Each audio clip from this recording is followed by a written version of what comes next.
चिंकी घर में सबसे ज़्यादा लाडली थी क्योंकि उसके माता पिता नहीं थे, इसलिए भाई उसे सराखों पर रखता था। लेकिन उसकी एक बहुत बुरी आदत थी, वहाँ थी आलस खाना। हमेशा वहाँ आलस ही करती थी। उसकी भाभी रेखा हमेशा उसे सीख देती थी, चिंकी आलस मत किया करो, यहाँ तुम्हारे लिए अच्छा नहीं है।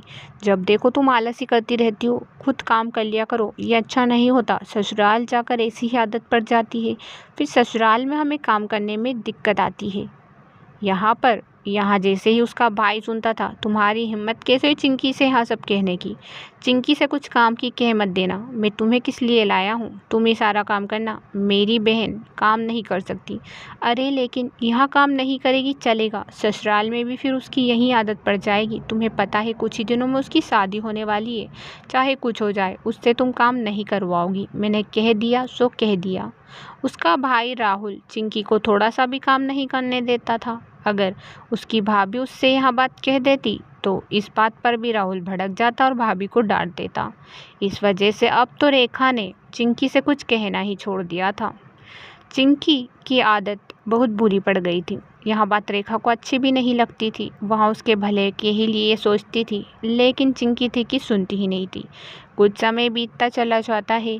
एक दिन की बात है। अरे भाभी, काफ़ी ज़ोर से प्यास लग रही है, मेरे लिए एक गिलास पानी ला दो ना प्लीज़ भाभी। अरे चिंकी, हमेशा तुम्हें देखा है, जब भी मैं किचन में आती हूँ तुम्हें पानी मुझसे ही चाहिए होता है। इतनी देर पहले तो तुम अकेली बैठी थी, खुद आकर ले लिया करो ना। अरे भाभी, आप भी ना मुझे लाकर नहीं दे सकती कि इतना सा पानी? आप मेरे लिए इतना भी नहीं कर सकती? भैया ने कितनी बार कहा है ना आपको। तुम्हारे भैया भले ही कितनी बार कहे, लेकिन तुम्हारी जो आदत है मुझे बिल्कुल अच्छी नहीं लगती। यहाँ तुम्हारे लिए ही नुकसानदायक है। अरे भाभी, कौन सी नुकसानदायक? आजकल के ज़माने में कौन लड़कियां काम करती है ससुराल में?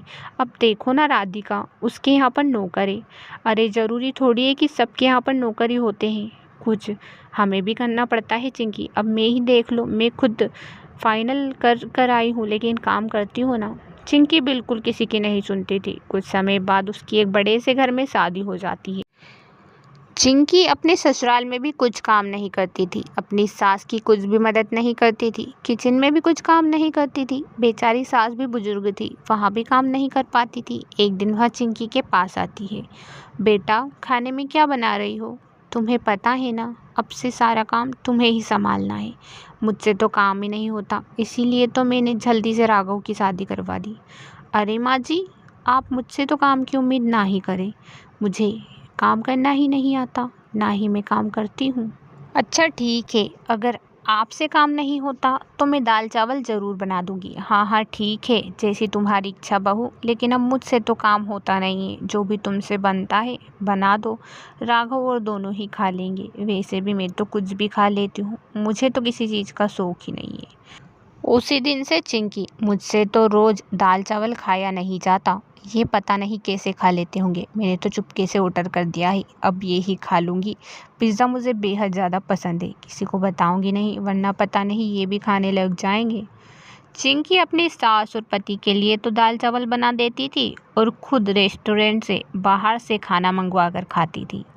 यही होता है, हर रोज़ उनके घर में दाल चावल बनता है। सास तो बेचारी दाल चावल खा खा कर उब चुकी थी। हे भगवान, ये पता नहीं दाल चावल कैसे खाते होंगे, लेकिन अब जो भी हो, दाल चावल ही आता है मुझे तो बनाना, अब दाल चावल ही बनाऊंगी। अब हर रोज चिंकी दाल चावल ही बनाने लगी। एक दिन की बात है जब राघव अपने दोस्त से मिलता है।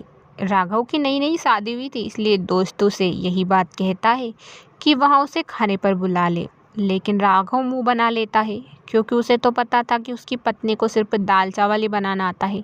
अरे राघव, तू तो खाने पर भी नहीं बुलाता, पता नहीं भाभी जी के हाथ का खाना कैसा है तो खाने पर नहीं बुलाता। यहाँ बात चिंकी सुन लेती है। चिंकी को अब शर्मिंदगी महसूस होती है। दोस्तों के सामने राघव को सिर झुकाना जो पड़ रहा था। राघव बेचारा दोस्त से साफ इनकार कर देता है कि वहाँ उसे खाने पर नहीं बुला सकता, और कारण कोई भी नहीं बताता। यहाँ बात सुनकर चिंकी को और भी बुरा लगता है, क्योंकि अपने पति की इंसल्ट वहाँ नहीं देख सकती। घर आकर राघव गुस्सा होता है। माँ, हर रोज़ दाल चावल कैसे खा लेती हो? मेरा दोस्त आज भोजन के लिए कह रहा था, लेकिन अब क्या ही करूँ, चिंकी को तो सिर्फ दाल चावल ही बनाना आता है और कुछ तो उसे आता ही नहीं। अब मैं भी क्या करूँ माँ? रात को वह अपने कमरे में जैसे ही जाता है चिंकी से कहता है, आज मुझे अपने दोस्तों के सामने शर्मिंदगी महसूस करनी पड़ी। इससे पहले ऐसा कभी नहीं हुआ। माँ ने मुझे ऐसा कभी मौका ही नहीं दिया। मैंने तो सोचा था कि मुझे माँ जैसी पत्नी मिलेगी, लेकिन पता नहीं, तुम्हें तो कुछ आता ही नहीं। हाँ वो तो है राघव जी, मेरी भाभी हमेशा मुझे यही सीख देती थी, लेकिन अब क्या करूँ, मुझे काम नहीं आता।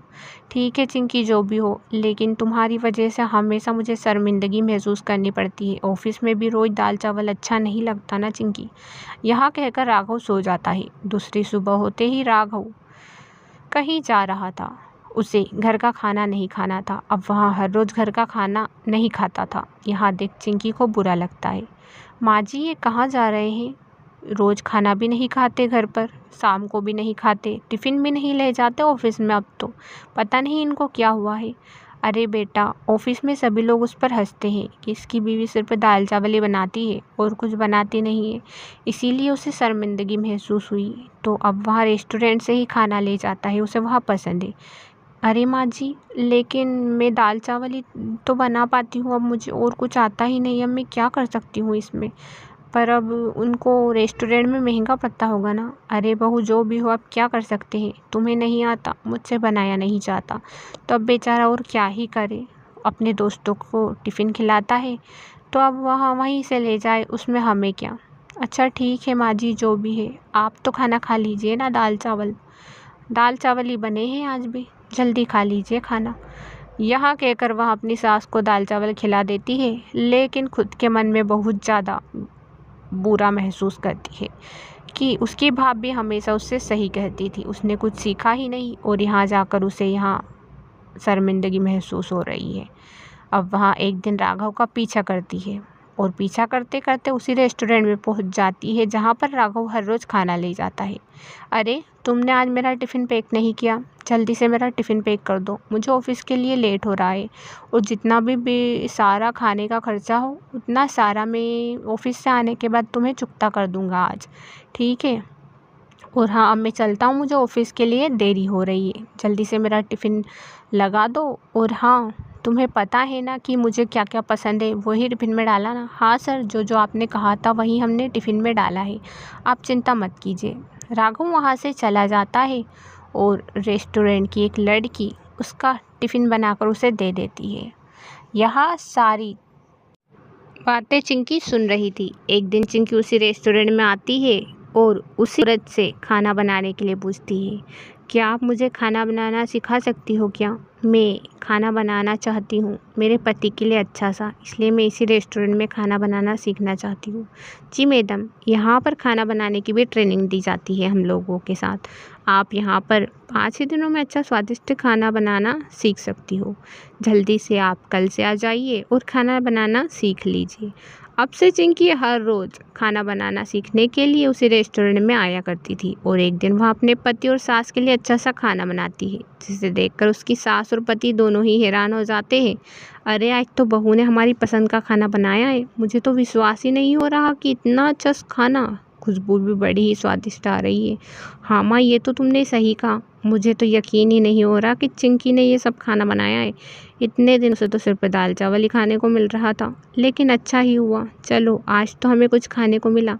यहाँ सब देखकर चिंकी भी बेहद खुश होती है, क्योंकि उसके पति और सास दोनों ही बड़े अच्छे थे और पति आकर कमरे में चिंकी की तारीफ़ करता है। यहाँ सुनकर चिंकी को बड़ी ही खुशी महसूस होती है कि अब तो उसके पति ने भी उसकी तारीफ़ की।